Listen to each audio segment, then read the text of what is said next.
बिस्मिल्लाहिर्रहमानिर्रहीम। अस्सलामुअलैकुम नाज़रीन, तमाम तारीफ़ों ज़ात पाक की जिसने ये कनात तख्लीक की और दुरूद सलाम आखिर ज़मान नबी हज़रत मोहम्मद सल्लल्लाहु अलैहि वसल्लम की ज़ात पाक पर जिनकी वजह से यह कनात तख्लीक की गई। नाज़रीन, आज की में इमरान रियाज साहब का एक व्लॉग सुनेंगे जिसमें उन्होंने तहरीक लबैक पाकिस्तान को एक तो सलाम भी पेश किया है, दूसरे नंबर पर उन्होंने तहरीक लबैक पाकिस्तान के धरने को मशकूक करार दे दिया कि ये एस्टेब्लिशमेंट के ही इशारे पर हो रहा है, क्योंकि 8 माह पहले से ये वहाँ पर फ़लस्तीन के अंदर सब कुछ हो रहा है, तो ये अब क्यों बाहर निकले हैं? ये पहले कहाँ भांग पीकर सोए हुए थे? ये उनके अपने अल्फाज, ये मैं नहीं कह रहा। उन्होंने जिस तरह से बातें की हैं वो सारी की सारी बातें आप इस वीडियो के अंदर सुन सकेंगे। मैंने उनका जो व्लॉग है यहाँ पर जो है ना वो शेयर करना है। चैनल पर नए तो इसको लाजमी सब्सक्राइब करें, वीडियो को शेयर करें और कमेंट्स भी करें। जितनी बहन भाई देख रहे हैं आपसे रिक्वेस्ट है आप इस व्लॉग को ज़्यादा से ज़्यादा शेयर करें। तो आइए सबसे पहले हम ये सुनते हैं, फिर उसके बाद में बात करते हैं। और मैं इमरान खान हूँ। एक बड़ी ख़बर है जहाँ से मैं आगाज़ करता हूँ अपने वीलॉग का, और वो ख़बर ये है कि तहरीक लब्बैक पाकिस्तान ने एक एहतजाज किया है और रावलपिंडी से लेकर फैज़ाबाद तक ये गए और वहाँ पर जाकर धरना दे दिया है। इनके 3 मुतालबात हैं और तीनों मुतालबात मैं आपको अपने पिछले वीलॉग में बता चुका हूँ। एक तो ये कहते हैं कि हुकूमती सतह पे कुछ इमदाद रवाना की जाए, दवाइयाँ और ग़िज़ा वगैरह। बहुत सारे मुल्क ऐसा कर रहे हैं, लेकिन इसराइल क्योंकि बार बार अटैक करता है, जो लोग मदद करने के लिए जाते हैं उनके ऊपर भी अटैक करता है। और बहुत सारे ऐसे वर्कर्स जो फलाही काम वहाँ करना चाह रहे हैं गज़ा में, वो भी शहीद हो गए हैं।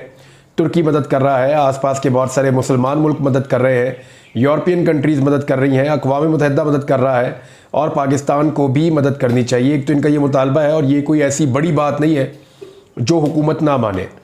दूसरा उनका ये कि नेतन्याहू को दहशतगर्द बोले तो बिल्कुल बोलना चाहिए। हुकूमत हमेशा ये कहती रही है, पाकिस्तान की कोई भी हुकूमत हो, हमेशा कहते रहे हैं कि इसराइली बर्बरियत है और वो इसराइली इक़दामात को दहशतगर्दी से तशबीह देते रहे हैं। और जो कुछ नेतन्याहू ने कहा और जो कुछ किया उसको कहा जा सकता है दहशतगर्दी। पाकिस्तानी हुकूमत को कोई प्रॉब्लम नहीं है, पाकिस्तानी हुकूमत कहना चाहे तो वो कह सकती है। ये पाकिस्तानी हुकूमतें पहले भी ये बातें करती रही है। और एक मुतालबा जो है वो ये कि इसराइली जो मसनूआत है उनका बाइकआउट कर दिया जाए पाकिस्तान में। ये मुहिम बहुत पहले से चल रही है पाकिस्तान में और बड़ी कामयाब रही है। बहुत सारे ऐसे ब्रांड्स हैं जिनकी जो सेल है वो बहुत नीचे चली गई पाकिस्तान में और लगातार नीचे जा रही है। और उसकी वजह यही है कि लोगों ने उसका अज़ खुद बाइकआउट किया, मुख्तलिफ़ तंजीमों ने कहा, मारिया भी उन्होंने बड़ी इसके लिए आवाज़ उठाई। हमारे जमात इस्लामी के सेनेटर मुश्ताक अहमद साहब हैं, उन्होंने बड़ी आवाज़ उठाई। तो तहरीक लब्बैक का एक बड़ा ऐसा इक़दाम है कि उन्होंने एक लॉन्ग मार्च किया है। एक मार्च किया, लॉन्ग मार्च तो नहीं है, रावलपिंडी से लेकर फैज़ाबाद तक वो गए, एक मार्च किया है। और वहाँ पहुँचने के बाद उन्होंने कहा हम धरना दे के बैठ जाएंगे जब तक हमारे मुतालबात नहीं माने जाते। तो मेरे ख्याल में ये कोई ऐसे मुतालबात नहीं है जिनको मानने में हुकूमत के लिए कोई प्रॉब्लम आ रही हो। हुकूमत बातचीत करके फ़ौरी तौर पर ये मुतालबात मान सकती है और जो मुज़ाहिरीन हैं उनको उनके घरों को भेजा जा सकता है और उनके मुतालबात भी पूरे हो जाएंगे। अब कोई ऐसा मुतालबा तो उन्होंने नहीं किया कि पाकिस्तान जो है या पाकिस्तान की जो मिलिट्री फोर्स है वो उसको रवाना किया जाए और जाकर फ़लस्तीनियों को बचाया जाए। ऐसा तो मुतालबा कोई नहीं है, या कोई और ऐसा बड़ा मुतालबा नहीं है जिसको पूरा ना कर सके गवर्नमेंट ऑफ पाकिस्तान, या करने के अंदर उनको बहुत प्रॉब्लम आ रही हो। तो ये मुतालबात जो है ये पूरे किए जा सकते हैं। अब बहुत अच्छा किया तहरीक लब्बैक वालों ने, और जो लोग भी वहाँ पे निकले उन सब की इस कोशिश को, इस काविश को सलाम है। और तमाम जितने भी लोग हैं, मुसलमान हैं, पाकिस्तानी हैं, वो सारे उनको सलाम पेश कर रहे हैं कि इस गर्मी में, इस मौसम में ये लोग इतनी बड़ी तादाद में निकले और बड़ी तादाद में निकल कर जाकर बैठ भी गए। तो ये एक बहुत बड़ा कदम है जो उन्होंने उठाया फ़लस्तीनियों के साथ इजहार यकजहती के लिए। पूरी दुनिया में ये पैगाम जाएगा और पूरी दुनिया के अंदर इसकी कवरेज होगी और दुनिया को पता चलेगा कि पाकिस्तान कैसे सोचता है। लेकिन चंद सवालात हैं जो रियासत पाकिस्तान से पूछे जाने चाहिए इस मौका पर, और चंद छोटे छोटे सवालात हैं जो तहरीक लब्बैक की क़यादत को भी उनके जवाबों के लिए अपने आप को तैयार रखना चाहिए। एक तो ये है कि ये हमला हुआ था 7 अक्टूबर 2023 को, जब गज़ा पे अटैक किया था इसराइल ने। अच्छा, ये 7 अक्टूबर को अटैक हुआ था और नवंबर में बहुत सारे एहतजाज हुए थे। उनमें एक एहतजाज जो है, अच्छा तगड़ा एहतजाज नवंबर के शुरू में, वो तहरीक लब्बैक ने किया था। लेकिन उसके बाद से लेकर अब तक 8 महीने हो गए तहरीक लब्बैक ने कोई एहतजाज नहीं किया। 8 महीनों से वो बिल्कुल खामोश है। इस बीच में मेंबर से आवाज़ आती है, और वो सिर्फ तरीके लब्बैक के नहीं, वो तो ज़्यादा स्टेटमेंट फजल रहमान साहब के भी हैं। जमात इस्लामी के मुश्ताक अहमद साहब जो है वो यहाँ महीनों बैठे रहे इस्लामाबाद में, डी चौक के अंदर एहतजाज करते रहे। उनके कुछ कारकुन जो हैं वो शहीद भी हो गए एक वाक़े के अंदर, और उनके ऊपर बार बार पुलिस आकर चढ़ाई भी करती थी, उनके साथ लड़ाई भी करती थी। तो ये सारी चीज़ें हम देखते रहे, विटनेस करते रहे। वहाँ पर रियासती रवैया कुछ और था, लेकिन इस बीच में हमने देखा कि तहरीक लब्बैक ने कुछ ऐसी चीज़ नहीं की, यानी कोई रैली नहीं की, कोई जुलूस नहीं निकाला, कोई जलसा नहीं किया इन 8 महीनों में। नवंबर में एक दफ़ा किया था वो रिकॉर्ड का हिस्सा, लेकिन उसके बाद से लेकर अब तक ये खामोश रहे। तो क्या उन्हें लगा कि ये उनकी जिम्मेदारी नहीं है? जमात इस्लामी बार बार निकलती रही, फजल रहमान साहब बार बार निकलते रहे, तहरीक इंसाफ बार बार निकलने की कोशिश करती रही और उनको दबाया जाता रहा।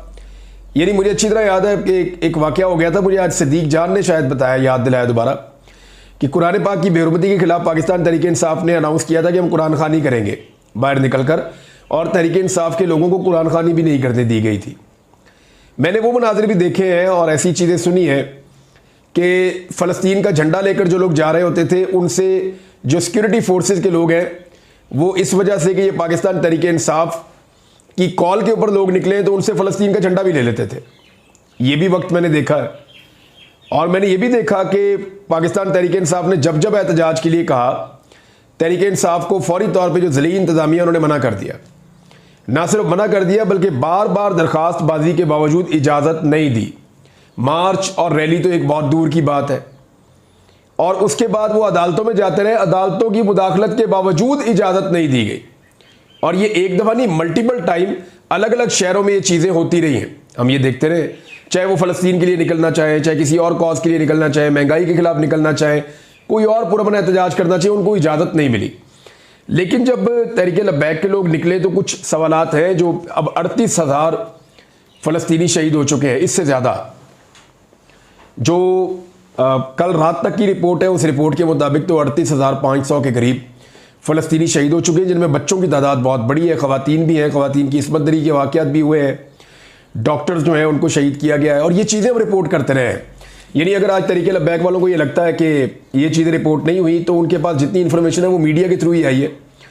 और मैं और मेरे बहुत सारे दोस्त हैं ऐसे जो सोशल मीडिया पे और मीडिया पे काम करते हैं, वो लगातार फ़लस्तीन के अंदर होने वाले वाक़यात को रिपोर्ट कर रहे थे। इनके ऊपर हमने बाकायदा पूरे वीलॉग्स अलग से बनाए हैं, और वो सारी चीज़ें जो हैं वो शेयर की हैं, और वो चीज़ें इन लोगों तक पहुंची भी हैं। जानते हैं सबके पाकिस्तान में जो जर्नलिस्ट हैं वो इस बारे में बात ज़रूर करते रहते हैं। मैं तो ख़ास तौर पे इस बारे में कई सालों से बात कर रहा हूँ। लेकिन अब हुआ ये कि 38,000 से ज़्यादा जब लोग शहीद हो गए, इस बीच में हमने देखा कि रमज़ानुल मुबारक भी गुजर गया, ईद उल फितर भी गुजर गई, ईद उल अज़हा भी गुजर गई, और अब मुहर्रमुल हराम के मौका पर जबकि पाकिस्तान की इंटेलिजेंस एजेंसीज़ ने और जो हुकूमतें हैं उन्होंने बड़ा वाज़े कहा था कि हम कोई एहतजाज नहीं करने देंगे। मुहर्रम से पहले भी उन्होंने मना कर रखा था कि किसी को बाहर नहीं निकलने देंगे। लॉ एंड ऑर्डर का बड़ा सीरियस मसला है, और खुदा न खास्ता जो है वो दहशतगर्दी का वाक़या हो सकता है। इस किस्म की चीज़ें बहुत ज़्यादा बार बार कही जा रही थी हुकूमत की जानिब से। तो फिर हमने देखा कि तहरीक लब्बैक निकलती भी है। अब किस डीसी से उन्होंने परमिशन ली, फिर कब डीसी ने मना किया उन्हें, फिर कब वो किसी अदालत में गए, कब उन्होंने अदालत से परमिशन ली, तो ये सारी चीज़ें तो नहीं हुई। और तहरीक लब्बैक ने देखें, जो मुतालबात आपके होते हैं ना, तरीक़ाकार ये होता है कि आप अपने मुतालबात पेश करते हैं और आप ये कहते हैं, जो नॉर्मल तरीक़ाकार है कि जनाब हमारे मुतालबात तस्लीम किए जाएँ, अदरवाइज़ हम निकलेंगे और मार्च भी करेंगे और धरना भी देंगे। यानी हमें एहतजाज पे मजबूर ना किया जाए, हमारे मुतालबात माने जाएँ। जो अमूमी तौर पे होता है वो ये होता है। लेकिन ये मुतालबात मैंने तब सुने जब तहरीक लब्बैक ने निकलने का फ़ैसला किया, और वो निकल आई। लगभग एक हफ़्ता पहले हमें पता चलता है, और फिर अब वो एक बड़ा एहतजाज लेकर पहुंच गए हैं। लेकिन बहुत बड़ा एहतजाज है, बहुत बड़ी तादाद में लोग हैं, ये मानना पड़ेगा आपको। लेकिन इसमें एक दो चीज़ें जो हैं वो बड़ी अजीब हुई हैं। एक तो हम दर्जन से ज़ायद सहाफ़ी हैं जिनका आपस में रब्ता हुआ, तो हमें पता चला कि सबके साथ ये हो रहा है। तहरीक लब्बैक के लोगों ने हमारे नंबर्स जो हैं वो कुछ व्हाट्सएप ग्रुप्स के अंदर डाल दिए, और वहाँ पे मौजूद तमाम लोगों को इंस्ट्रक्शन दे दी कि जनाब इनको लगातार मैसेजेस करते जाओ करते जाओ करते जाओ, इनके मोबाइल फ़ोन में इनका जीना आराम कर दो। तो वो तहरीक लब्बैक के जितने भी वो लड़के हैं, नौजवान हैं, ख़वातीन हैं, हज़रात हैं, जो भी है मैं नहीं जानता, लेकिन वो धड़ाधड़ मैसेजेस कर रहे हैं, धड़ाधड़ मैसेजेस कर रहे हैं। और यानी कोई ताने दे रहा है, कोई कह रहा है जी आप इसराइल के साथ हैं, कोई कह रहा है जी फ़लस्तीनियों के हक में नहीं है, कोई कुछ कह रहा है, कोई कुछ कह रहा है, कोई धमकियाँ में ज़बान इस्तेमाल कर रहा है, कोई गालम गलोच कर रहा है। ये वो वैसे बहुत ही अजीब है। यानी ये अगर उलमा की जमात है और इनका दीन से ताल्लुक़ है या मजहबी सियासी जमात है तो नबी अकरम सल्लल्लाहु अलैहि वसल्लम ने गाली देने से, बदतमीज़ी करने से मना किया है। लेकिन मैं ये देखता हूँ ये टका के बदतमीज़ी भी करते हैं और गालम गलोच भी करते हैं। तो पता नहीं क्या इनको सिखा रहे हैं। उलमा को चाहिए अपने शागिर्दों को सिखाएं कि ज़रा धीमे लहजे के साथ रहें और इखलाक का दामन ना छोड़ें और गालम गलोच से गुरेज करें। बाकी लोग भी दें तो अच्छी बात नहीं है, लेकिन इनके मुंह से तो बहुत ही बुरी लगती है क्योंकि मजहबी सियासी जमात है। बहरहाल जो करना है वो करते रहें, हम तो अपना काम करते हैं जनाब। मार कुटाई के बावजूद, गिरफ्तारियों के बावजूद, हर किस्म का जुल्म और जबर सहने के बावजूद कोई असर नहीं हुआ, तो इन मैसेजेस का तो असर किसी को भी नहीं होगा। वो सहाफ़ी भी जो मेरे साथ बातें कर रहे थे। तो नाज़रीन, ये था इमरान रियाज साहब का अहम तरीन वीडियो बयान जो आप लोगों के साथ शेयर किया गया, आपने मुलाहिज़ा फरमाया, जिसमें उन्होंने तहरीक लबैक पाकिस्तान के लॉन्ग मार्च के हवाले से कुछ बातें की हैं।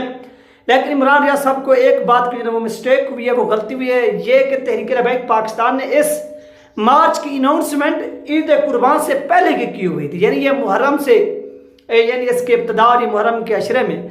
तो इसकी जो तहरीक लबैक पाकिस्तान ने इब्तदा रखी हुई थी वो इन चीज़ों से पहले रखी हुई थी कि हम ये मार्च ना वो करने जा रहे हैं, लेकिन इसके ऊपर उनको मालूमात लेट पहुंची है, इसमें हमारा कोई कसूर नहीं है। ये थी नाज़रीन अहम तरीन अपडेट जो आप लोगों के साथ शेयर किए गए। अपना ख्याल रखिएगा, मुझे दुआ में याद रखिएगा। मिलते हैं नेक्स्ट वीडियो में। अल्लाह हाफ़िज़।